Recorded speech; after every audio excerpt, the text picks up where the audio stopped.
First time నేను యూఎస్లో ఉన్నప్పుడు ర్యాలీ తీసినుండే. అంటే బేసిక్గా ఆయన ఫ్యాన్, డై హార్ట్ ఫ్యాన్ ఉండే. అంటే ఇది అదొక పిచ్చి అంతే, పవనిజం అనేది ఒక పిచ్చి. నేను అప్పట్లో కూడా కార్లో ఉన్నప్పుడు పోస్టర్లు పెట్టుకుని తిరుగుతుండే. కొత్త మూవీ వచ్చిందంటే పోస్టర్. ఇప్పుడు మా బీకేపీ ముంగట పోస్టర్ పెడుతుండే. ఇప్పుడు అప్పట్లో నాకు అది లేదు కాబట్టి మా కార్లో పెట్టుకున్నా, కారు నాది కాబట్టి.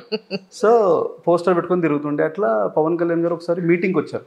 సో మీటింగ్కి వచ్చినప్పుడు ఐ వాంటెడ్, నాకు ఏంటంటే అప్పటికి నేను నా డబ్బులు లేవు, నేను ఎట్లన్నా వెళ్ళాలి, ఏదో ఒకటి చేయాలని చెప్పి మేము గ్రూప్కి ఒక 15-20 డేస్ బిఫోరే ఎంత ప్రిపేర్ అయ్యి కొన్ని కార్లు తయారు చేసుకున్నాం. తయారు చేసిన తర్వాత అక్కడ అందరూ లైన్ ఉండే. I went there. అటు ర్యాలీ తీసిన తర్వాత ఇంట్రడక్షన్ ఇచ్చారు ఒక అబ్బాయి. సార్ పిలిచి, సార్ ఈ అబ్బాయి మొత్తం ర్యాలీ మొత్తం మాట్లాడారు అని అంటే, అంతే ఇట్లే అని అన్నారు. సో అప్పుడు గ్రూప్లో ఇంట్రడక్షన్ అయింది. బట్ నాకు ఆ గ్రూప్ ఇంట్రడక్షన్ ఇష్టం లేకుండే. నాకు ఉంటే సపరేట్గా పర్సనల్గా మాట్లాడాలి, నాకు ఆయన చూస్తే నన్ను చూడాలి, ఆయన కళ్ళు నన్ను చూడాలి, నాతో మాట్లాడాలి, అరే ఏంది అనే క్వశ్చన్ రావాలి అనేది నా బ్రెయిన్లో ఎప్పుడు ఉండే. బట్ అది ఎట్లా జరుగుతుందో నాకు తెలియదు. అంటే ఒక ఏమంటారు, నేచర్కి ఒక పవర్ ఉంటుంది అంటారు. When we think it from our heart, ఒక మనసు నుండి అనుకుంటే అది అవుతుంది. అది అయ్యింది ఫర్నిచర్ నుండి. సో ఆయన క్యారవెన్లో సోఫా చేసినప్పుడు వి వెంట్ దేర్. ఆల్మోస్ట్ ఒక ½ an hour డిస్కషన్ ఉండే అక్కడ, మొత్తం ఓవరాల్ క్యారవెన్ గురించి కావచ్చు, సోఫా గురించి. దెన్ నాకేమనిపించిందంటే, ప్రకృతికి ఇంత శక్తి ఉందా, అంటే మనం అనుకున్నాం, మీరు మేనిఫెస్ట్ చేశారు, అది జరిగింది. ఎగ్జాక్ట్లీ. అంటే ఇంత మంచి బ్యూటీ థింగ్, అంటే నాకు ఆయనతో మాట్లాడాలి అని నేను చూడాలనుకున్నది ఒక ½ an hour జరిగింది అది. And he gave a photograph, like photo ఇచ్చారు. And we are very happy the way he was talking, వినడం కానీ, మేము మాట్లాడేది వినడం కానీ. సో ఒక మనిషి ఆ స్థాయిలో ఉన్నప్పుడు మాట్లాడేది వినడం కూడా గొప్పనే మనం. సో వినేవాళ్ళు అంటే, I met lot of celebrities. ఆయనలో చూసింది, పవన్ కళ్యాణ్ గారిలో చూసింది, ఇట్స్ సంథింగ్ డిఫరెంట్. నేను వెళ్ళి పవన్ కళ్యాణ్ గారు కలవాలి అని అన్నప్పుడు లైన్లో నిల్చొని ఉండే. ఆల్మోస్ట్ 3 hours అయింది. సో అప్పటికే 3 hours ఎందుకు వెయిటింగ్ అని నాకు ఒక పాయింట్లో చిరాకు వచ్చింది. సో ఆయన ఉండే అలా సెక్యూరిటీ గార్డ్ ఉండి, సార్ ఏమైంది అంటే, ఆల్రెడీ చాలా సేపు వెయిట్ చేసిన అంటే, ఆయన ఉండి, మీరు వెయిట్ చేశారు కదా, ఒకసారి రండి అని ఇట్లా పరద తీసి ఓపెన్ చేసి చూపించాను. ఆయన అక్కడ నిల్చున్నాడు. సార్ మీరు ఎంతసేపు ఇట్లా కూర్చున్నారు సార్, అంతసేపు నిల్చున్నారు, అందరికి ఫొటోస్ ఇస్తున్నారు, అందరితో మాట్లాడుతున్నారు సార్, అందుకే లేట్ అవుతుంది, మళ్ళీ పంపించాను. ఎక్కడ ఏపీకి వెళ్ళి కలిసారా? ఏపీయా. సో వెళ్ళిన తర్వాత నా ముంగట ఒక ఆల్మోస్ట్ 60-65 years ఏజ్ అయినా పేపర్స్ పట్టుకుని ఉన్నారు నా ముంగట. అయితే బేసికల్గా ఒక పొలిటీషియన్ అంటే నాలాంటి పట్టుకోవాలి. అంటే మేబీ నా డ్రెస్సింగ్ చూసో, లేకుంటే నన్ను అటైర్ చూసో, ఏదో బిజినెస్ మ్యాన్ అయ్యి ఉంటాడు అనే థాట్తో నాలాంటి పట్టుకోవచ్చు. కానీ ఆయన నన్ను వదిలిపెట్టేసి ఈయనతో మాట్లాడుతున్నారు. 3 years పెద్ద అయినా, 70 years పెద్ద అయినతో మాట్లాడుతున్నారు. దట్ ఆయన ప్రాబ్లం ఏంది అని వింటున్నాడు. ఆల్మోస్ట్ ఆయనకు ఒక 5-10 minutes టైం ఇచ్చిండు. ప్రాబ్లం ఏంది, ఎక్కడ ఏంది ప్రాబ్లం, వాళ్ళు సెక్యూరిటీని పిలిచి ఈ ప్రాబ్లమ్ సార్ట్అవుట్ చేయండి ఆన్ స్పాట్. నేను విన్నా, అది నా కళ్ళారా చూస్తున్నా. And this is not fake, అంటే ఇది అబద్ధం కాదు, అదంతా జరుగుతుంది నా కళ్ళ ముంగటనే. కాబట్టి ఐ నో, నేను అరే విన్న మనిషి నిజం. So this is the fact what everybody told me and heard. Pawan Kalyan గురించి విన్నుండే. సో దెన్ నేను సర్ప్రైజ్ అయిపోయినా, అరే ఇంత నిజంగా ఇట్లుంటుందా, ఇంత మనిషి, అంటే ఈజ్ ఆంధ్ర సీఎం నో, లేకంటే ఆల్మోస్ట్ డిప్యూటీ సీఎం. సో ఈ స్థాయిలో ఉండి కూడా ఆయన చెప్పే మాటలు వినడము అవన్నీ చేసిన తర్వాత మాతో మాట్లాడండి, మమ్మల్తో టైం ఇచ్చింది కొంచెం, లేకంటే ఆ మాట్లాడే విధానం కూడా we loved it actually. So then I understood, okay ఒక మనిషిని ఇన్స్పిరేషన్ తీసుకుంటే ఆడికి మనం రీచ్ కాగలగాలి. So I felt very happy. అంటే that's very emotional journey madam. అది నా లైఫ్లో అదొక మెమొరబుల్, అంటే ఇక లైఫ్ టైం అనమాట, అచీవ్మెంట్ లాగా. సెకండ్ టైం ఎప్పుడు కలిసారు? సెకండ్ టైం అదే మన వారాహి, ఫస్ట్ టైం యూఎస్లో, సెకండ్ టైం వారాహి వెహికల్ అప్పుడు. తర్వాత మనం మళ్ళీ ఇక్కడ ఇది మన డిప్యూటీ సీఎం అయినాక కలిసినండి. అందరూ ఏమనుకుంటారంటే పవన్ కళ్యాణ్ పెట్టుకొని బీకేపీ కూడా బిజినెస్ చేస్తాడు అని అంటే, మేము అంటే ఆయన ఫోటో పెట్టుకునేది బాధ్యత కోసం. మన ఫొటోస్ ఉంటాయి మన స్టోర్లో. సో ఆ బాధ్యత ఐ ఆల్వేస్ సీ దట్ ఆ పేరు ఖరాబ్ కావద్దు అనే థాటే ఉంటుంది. So because that is our ethics, morals అనమాట. ఇంకా సో ద వే నా మీటింగ్స్ అవుతుంటే తను మాట్లాడేది కూడా ఐ లిజన్ ఎవ్రీ వర్డ్. కార్లో వెళ్తేప్పుడు ఆ స్పీచ్ పెట్టుకొని వెళ్తారు, ఐ లిజన్. అంటే అవి విన్నప్పుడు ఇంకా మన పర్సనల్ గ్రోత్ ఇంత కావాలి, ఆ గ్రోత్ గురించి యూజ్ 100% దాంట్లో I take it as a good thing from him. And ఇది ఇప్పుడు బిజినెస్ బీకేపీ హోమ్స్ అప్పుడు స్టార్ట్ కాలేదు, అది ఎప్పుడో నేను చిన్నప్పుడు స్టార్ట్ అయింది. జానీ మూవీ ఉన్నప్పుడు నేను 8th, 9th క్లాస్ ఉండే జానీ అప్పుడు, ఐ డోంట్ రిమెంబర్ ఎగ్జాక్ట్లీ. అప్పుడు స్టార్ట్ అయిన ఇష్టం అది. Okay okay. సో అది అట్లా కంటిన్యూడ్ అంతే. మన దేవుడి దగ్గర సాక్స్ కాంట్రవర్సీ ఏంటండి? ఏం జరిగింది యాక్చువల్లీ అక్కడ? సో జనరల్గా నేను అంటే ఇన్విటేషన్స్ వస్తాయి మేడం, నేను జనరల్గా ఇన్విటేషన్ వెళ్ళను. ఎందుకు వెళ్ళానంటే ఒకటి వెళ్తే ఇంకో వాళ్ళు ఎక్స్పెక్ట్ ఏం చేస్తారంటే ఇప్పుడు వచ్చి వీడియో పెట్టాలని ఎక్స్పెక్ట్ చేస్తారు. సో వెళ్ళాను నేను. సో ఫస్ట్ టైం ఒక 10 మంది వస్తే సరే ఇవన్నీ కవర్ చేద్దామని వెళ్ళుండే. సో అక్కడ షూస్ ఇప్పినప్పుడు సాక్స్ ఉండే నాకు. సో అబ్బాయి ఉండి ఏం లేదన్నా ముంగట రాళ్ళు ఉన్నాయి వెళ్దాం నడువు అని అన్నాడు. అట్లా వెళ్ళిపోయి దేవుని దగ్గర కొంచెం ఆడ సెలబ్రేషన్స్ అవన్నీ జరిగిన తర్వాత వీడియో పెట్టినుండే. నెక్స్ట్ డే లేచి చూస్తే కింద నెగిటివ్ కమెంట్స్ ఘోరంగా తిరుగుతున్నారు. అసలు అంటే నువ్వు ఈ షూస్ వేసుకొని పోయినావు అంటారు ఒకడు, షూ అట్లెట్ వేసుకొని పోతావు ఇంకో, అంటే వాళ్ళే క్వశ్చన్ వాళ్ళే క్లారిఫికేషన్.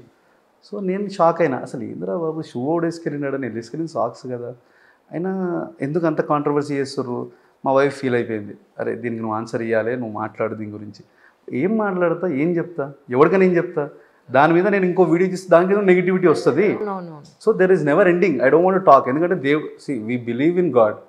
సో ఒక ఏమంటారు, మా బీకేపీ స్టోర్లో మేము పెద్ద వినాయకుడు పెడతాం, చాలా మంచి సెలబ్రేట్ చేస్తాం.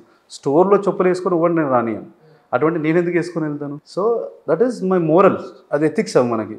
సో అది నేను చెయ్యలేను, నేను చేస్తే నేను బాధపడాలి.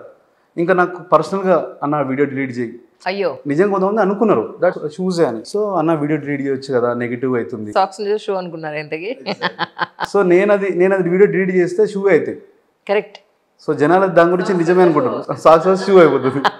ఎందుకంటే షూ కాబట్టి డిలీట్ చేసింది కదా అని అనుకుంటారు madam. So then I said no, I want delete it, let them people talk. వాళ్ళు మాట్లాడుకొని సరే మాట్లాడిన తర్వాత వన్స్ వి క్లారిఫైడ్. సో ఇప్పుడు మీరు అడిగిర్రు, దట్ ఈస్ అ క్లారిఫికేషన్. అవునవును, అందుకే అడిగాను actually, once for all clarity ఇచ్చేస్తే బెటర్ కదా అని చెప్పని. దట్స్ అ క్లారిటీ అంతే. కానీ వర్క్ లైఫ్ బ్యాలెన్స్ అంటాం కదా, అది ఏ స్ట్రీమ్ లో ఉన్నా సరే, అది బిజినెస్ అయినా ఎంప్లాయ్ అయినా, ఎంత పెద్ద బిజినెస్ మ్యాన్ అయినా కూడా పర్సనల్ లైఫ్ ని బ్యాలెన్స్ చేసుకోవడం చాలా ఇంపార్టెంట్. 100% అది. సో ఎలా బ్యాలెన్స్ చేస్తున్నారంటే ఏం చెప్తారు? So I take my wife everywhere. That's so nice. Maximum 60% of my life is surrounded by my wife. So ఈ రోజు స్కెడ్యూల్ ఉంది అని మా వైఫే చెప్తుంది. ఈ రోజు ఇక్కడికి వెళ్ళాలి, నేను ఇది చేయాలి, ఈ వర్క్, ఇది సైడ్ విజిట్స్ ఇవి ఉన్నాయి. So she is my partner. That's so nice, really I'm so happy to know that అండి. ఎందుకంటే నేను చాలా మందిని చూసాను, వైఫ్ వదిలేసి పార్టీకి వెళ్ళిపోతారు. మా ఫ్రెండ్స్తో వెళ్ళాలి, నాకు ప్రైవసీ కావాలి అంటారు, వైఫ్ వదిలేసి గుళ్ళకి వెళ్ళిపోతారు రోజులు. అసలు వీళ్ళు లైఫ్ పార్ట్నర్ని తీసుకెళ్ళకుండా వీళ్ళకి ఏం ఎంజాయ్మెంట్ రా నాయన, అది ఏది శాశ్వతం, ఎందుకు గుర్తుపెట్టేవారని. నాకు కంఫర్ట్ ఇచ్చింది మా వైఫ్, బికాజ్ షీ అండర్స్టాండ్స్. మేము ఎక్కడికి వెళ్ళినా కూడా అంటే ఆ ఫ్రెండ్ జోనే ఉంటుంది. ఇప్పుడు ఒక అమ్మాయి అట్లా వెళ్తుంది అనుకో, బాను అంటే ఆ ఫ్రీడమ్ ఉంటుంది, చెప్పొచ్చు. ఇప్పుడు అమ్మాయి బాగుంది కదా, ఈ అమ్మాయి బాగుండు కదా, అంటే ఆ డిస్కషన్ జరుగుతుంది మా మధ్యలో. ఇట్స్ నాట్ దాట్ నువ్వు అమ్మాయిని చూస్తున్నావు ఎట్లాంటిది ఏమి ఉండదు. సో షీ నో మీ, వీడు మంచోడు, ఇడు చేంజ్ అయిపోయిండు అనే థాట్ లో ఉంటది కదా. సో షీ కంప్లీట్లీ ఇప్పుడు ఒక పెళ్ళైనప్పుడు స్టార్టింగ్ అడుగుతున్నాడు, డూ యూ లవ్ మీ అని. అదే ఒక question, do you love me, do you love me, do you love me. దాని తర్వాత why do you love me so much, నన్ను ఎందుకు ఇంతలా ప్రేమిస్తూనే ఉంటుంది. ఇప్పుడు అయితే వి సరౌండెడ్ లైక్ దట్. నా బ్యాలెన్స్ అంటే నేను ఏమనుకుంటాను అంటే, పొద్దున్న లేవగానే వైఫ్ ఫేస్ చూసి తను నవ్వుతూ ఉంది, మనం ఇంటికి వెళ్ళినప్పుడు తను నవ్వుతూ రిసీవ్ చేసుకుంది, మనం ఎంబడి వచ్చినప్పుడు తను నవ్వుతూ సరౌండింగ్స్ అయింది. సో ఇవన్నీ జరిగినప్పుడు విల్ బి వెరీ హ్యాపీ. అది మోస్ట్ ఇంపార్టెంట్. ఒక సక్సెస్ఫుల్ లైఫ్ అంటే ఫస్ట్ వైఫ్తోనే స్టార్ట్ అవుతుంది. నిజంగా అంటే ఇట్స్ నాట్ ఫర్ అంటే అందరు బాయ్స్కి తెలిసిందే అది.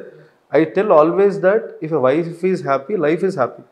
There is no other question. Because మేము ఒక ఇంట్లో ఉన్నప్పుడు పైన ఎలుకలు తిరుగుతుండే, అటువంటి ఇంట్లో మేము ఉండే అనమాట, వేర్ వేర్ స్ట్రగ్లింగ్ స్టేజెస్. అయితే మేము పడుకొని పైన ఎలుకలు తిరుగుతుంటే, రిషి ఏం సౌండ్ వచ్చిందా, పడుకో ఎలుకలే అని అంటుండే రిషి. ఆ ఇంట్లో బల్లీలు ఉంటుండే. అంటే అటువంటి స్టేజ్ నుండి వీ కేమ్ అవుట్.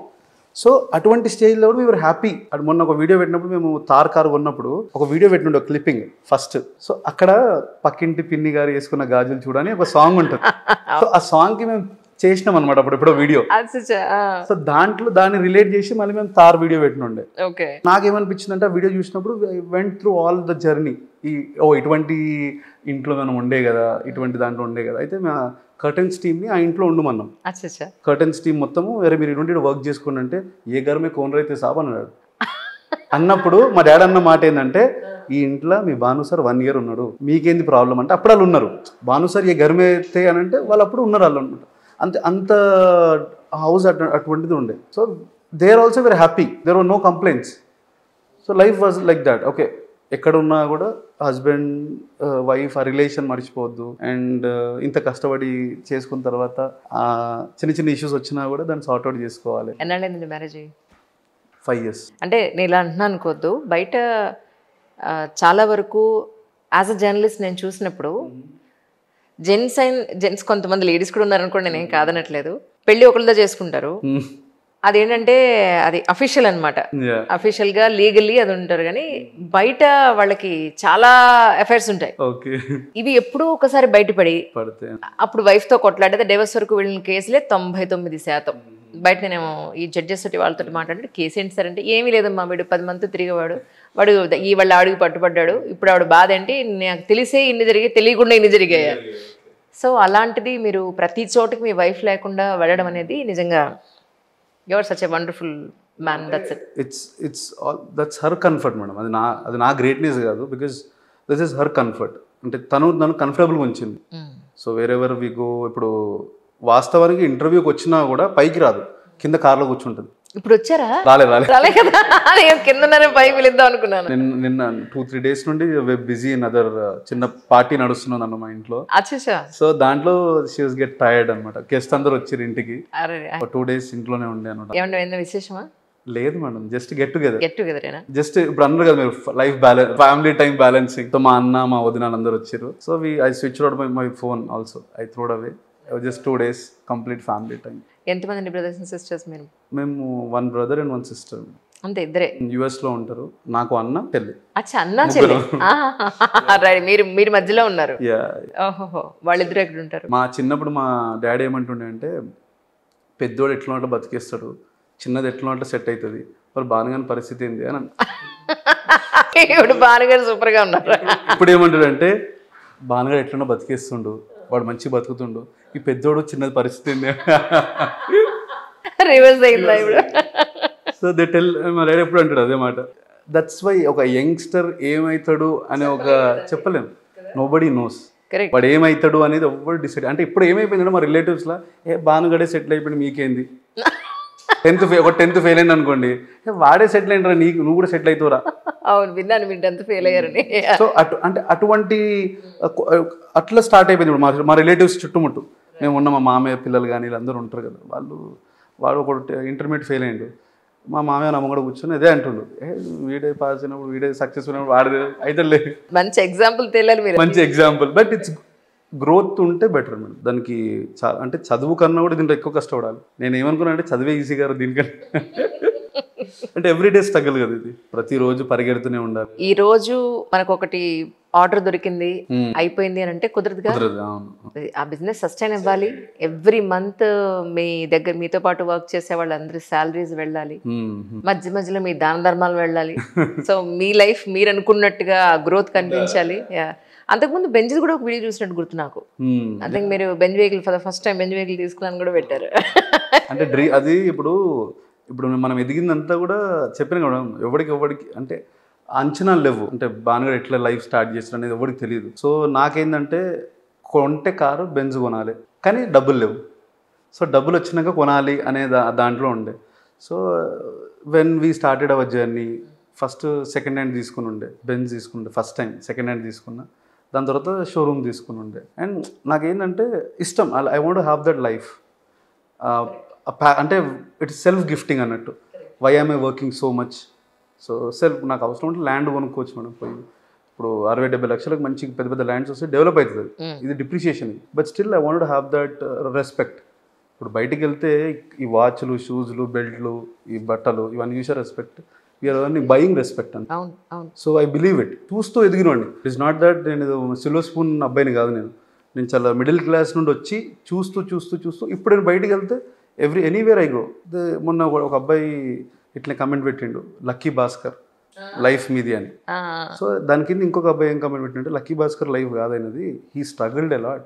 తెలుసుకో ఫస్ట్ లైఫ్ గురించి. అంటే నేను చెప్పాను కదా, పీపుల్ ఓన్లీ స్టార్ట్ కమెంటింగ్. నేను మాట్లాడాను అసలు దాంట్లో. లక్కీ భాస్కర్ స్టోరీ టోటల్ వేర్లేండి. గ్యాంబ్లింగ్ చేస్తారు కదా బ్యాంక్ లో, మామూలు గ్యాంబ్లింగ్ చేయడం. 3-4 ఏళ్ళు కష్టపడి వచ్చిండు ఆయన, ఆ జర్నీ కూడా ఒకసారి అని he commented. So then I felt okay, అంటే జనాలు నా కష్టాన్ని గుర్తిస్తున్నారు. So that's all like self gifting. అవన్నీ ఇచ్చినప్పుడే కదా నాకు నా సోల్ సాటిస్ఫై అయ్యేది. అండ్ అగైన్ మా వైఫ్ ఆమెకు ఆ లగ్జరీ ఇచ్చినప్పుడే కదా దాని ఇంట్లో కూడా వాల్యూ ఉండేది, చుట్టుముట్టు కూడా చుట్టుముట్టు జనాలు కూడా చూసి వాల్యూ ఇచ్చేది. నాకు సొంత ఇల్లు లేదు మేడం. ఇంకానా? లేదు. అయ్యా, అవసరం అంటే నేను ఇల్లు కొనుక్కోవచ్చు, కానీ I invested there because in my journey there is requirement, అవసరం. నా పర్సనాలిటీ చూసి కూడా రెస్పెక్ట్ ఇచ్చే వాళ్ళు చాలా మంది ఉంటారు. అవును అవును. బయటికి వెళ్ళినప్పుడు I meet lot of people. నేను కొంచెం మంచి చాలా తొందరగా తెలుసుకున్నారు మీరు అది. చాలా మంది 40-50 ఏళ్ళు వచ్చినా కూడా తెలుసుకోరు. సో మనం ఇది మెయింటైన్ చేయకపోతే సొసైటీలో మనకు కష్టం అన్న ఐ విషయం. Invest lot on me. నా మీద నేను పెట్టుకున్న డబ్బులు I invest lot. So lot of people think దీన్ని ఏమనుకుంటారంటే వీడు ఒక 40,000 బెల్ట్ పెట్టుకుంటే 40,000 కాస్ట్లీ బెల్ట్లు పెట్టుకుంటారని అంటారు. But that is my investment. ఇప్పుడు నేను ఆల్మోస్ట్ నాకు 40-50 లక్షలు అవుతుంది ఎవ్రీ మంత్ శాలరీస్కే. నేను శాలరీస్ పే చేయడానికి, రెంట్లు పే చేయడానికి, అవన్నీ కనిపించవు, కానీ ఇది ఒక బెల్ట్ కనిపిస్తుంది. Absolutely. So then that is నాకు అదే కావాలని నేను అనుకున్నా. I wanted people to talk like that only about me. So I'm just portraying like that only. ఇప్పుడు ఇంతకీ అంత పెద్ద బెల్ట్ పెట్టారు, ఇదేం బెల్ట్ ఇంతకీ? ఇది మన వర్సాచి. అది ఎంత పెద్దది ఉందంటే స్ట్రిప్ చూసిన వెంటనే ఆయన కనిపించరు, బెల్ట్ స్ట్రిప్ ఆ బక్కలు కనిపిస్తుంది అనమాట. యాక్చువల్లీ నన్ను స్టార్టింగ్ లో ఇట్లాంటి బెల్ట్ వేసుకున్నప్పుడు ఇట్లా చూస్తుండే, గర్ల్స్ బాయ్స్ కూడా ఇట్లా కిందికి చూస్తుండే, డిఫరెంట్ చూస్తుండే, ఏమైనా తేడా ఉందా అని డౌట్ వస్తుంది నాకు. Then I understood, okay belt చూస్తారు. సో అది చాలా మంది అడుగుతారు లైక్ వై డూ, నాకు కూడా తెలియదు మనం ఇంత కాస్ట్ బెల్ట్లు కొంటా అని. అది అట్లా స్టార్ట్ అయిపోయింది అంతే. సో దాని తర్వాత నాకు ఐ వాంటెడ్ టు, అంటే అదొక ప్యాషన్లో మారిపోయింది.